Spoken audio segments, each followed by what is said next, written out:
Палтализацията и отацията са две неща, които в българския, както предстои да пиша, са еднакви. В други езици, като руския обаче, се различават. Но интересното е, че българската азбука е направена и за двете. И двата термина са свързани с мекост, но се различават по това до какъв вид звуци се отнасят – гласни или съгласни. Палтализацията е мекост на съгласна, звуци като т, ш, х и к. Тя е разликата между т и т, или ч и т. Както на руски или на изток в България говорят мяко.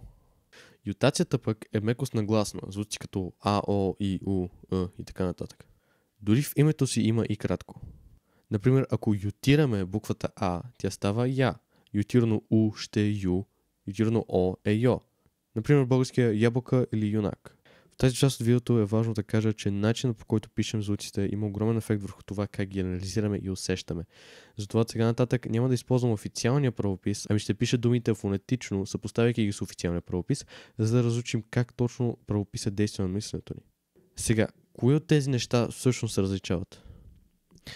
На руски, например, знаем, че палтализацията на съгласни е фонемна, т.е. е отделен самостоятелен звук, който не може да се замеси с никой друг без двусмислие. Т е фонема и тя е фонема.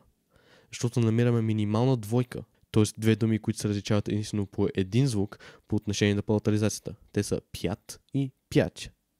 Също знаем, че ютацията е фонемна и различна от палтализацията, поне за някои гласни. Например, каля и калия. Но нещо странно се случва. Защо на руски се пише калия, привидно просто ютация на А в Я, но се казва каля, палтализация на Л в Л. Причината е, че буквата Я всъщност прави нещо различно тук. Нека кажем, че наистина се пише както се казва. Каля. Знаете ли какво наистина е буквата Я? Р малък и А се сливат. Каля. Каля. Нищо повече. Поради тази причина можем да преанализираме Я и да кажем, че понеже Я са просто слети R малък и А, буквата Я означава нищо повече от звук А, но след мека палтална съгласна. С този нов анализ каля, каля съответства на произношението. Ура! Добре, но какво ако Я стои в началото или след гласа? Не можем да умекотим въздуха. Окей. Нека кажем, че Я е А след мека съгласна или последователността Я и кратко А, ако е преди гласна или в началото на думата. Какво ще рече това? Каля и ябълка. В единия случай умекотява Л, в другия случай добавя ябълка. Но чакай малко. Имаме една единствена буква, която изразява и палаталност, и йотация, без да се препокриват. Значи в руските са еднакви. Ситуацията в руския е малко по-сложна и може би за друго видео, но последно за руски обещавам. Разликата е, че руския има като твърд знак. Например, атиест. Това функционира като вид бариера, т.е. една гласна може да е мека, без да кара предишната съгласна да се умекотява. Докато на български просто нямаме такова разграничение. Ако видиш думата люк, дали ще кажеш отделно люк или по-правилното люк, няма абсолютно никаква разлика. Те ще ни трябват само тези две правила за българския. Точно за това звучат еднакво на нашите уши, защото те са еднакви в българския.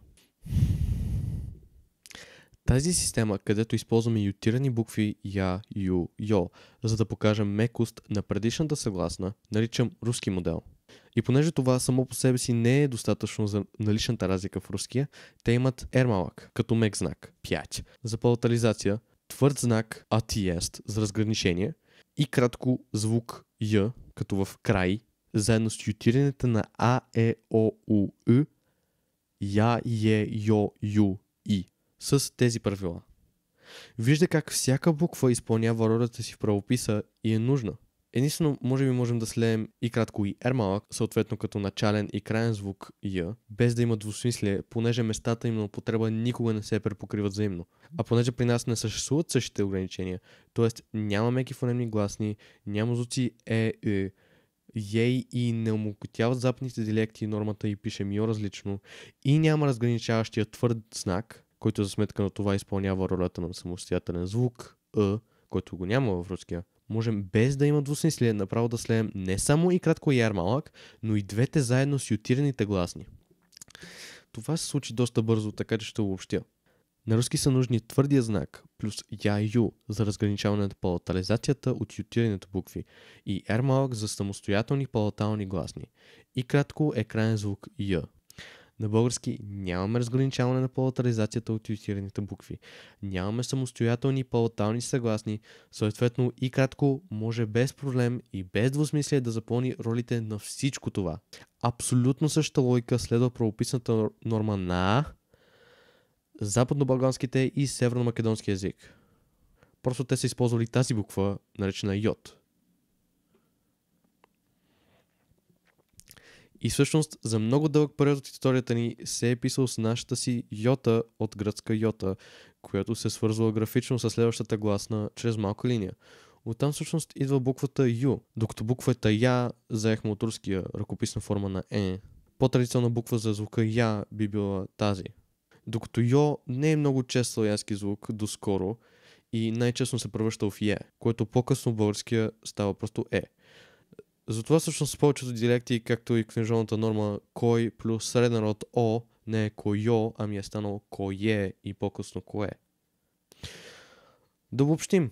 Ютация меко с предсъгласна, палатализация мека гласна. Понеже мекостта не се препокрива, можем да слеем и кратко и малък, неютираните гласни много им харесва да палатализират съгласните пред тях.